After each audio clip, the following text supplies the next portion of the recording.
June live cattle closed higher for the fifth session in a row, and they ended up closing the gap that was left on the chart from April 3rd to April 4th at 203.15 to 203.70. So that was a big target to the upside on a chart, and it went and fulfilled that upside here on Thursday. We also had our cattle on feed report released after the close, on a very rare occasion where we get that cattle on feed report on a Thursday.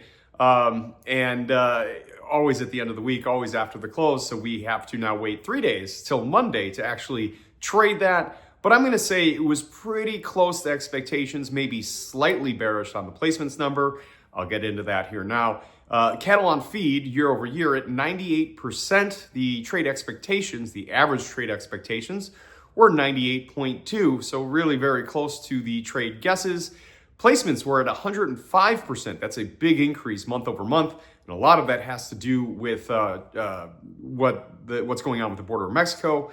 The expectations for placements were at 103.4%. So placements are the ones that came in off of expectations, higher than expectations. That's where that number could be just maybe a little bit bearish.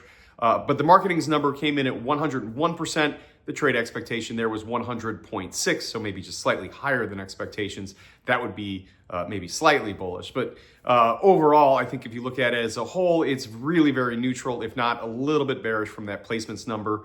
That might be for further out down the line, though. So keep that in mind. We'll see what the market thinks of that on Monday. Weekly export sales did have a pretty sizable bounce back from last week at 17,500 metric tons.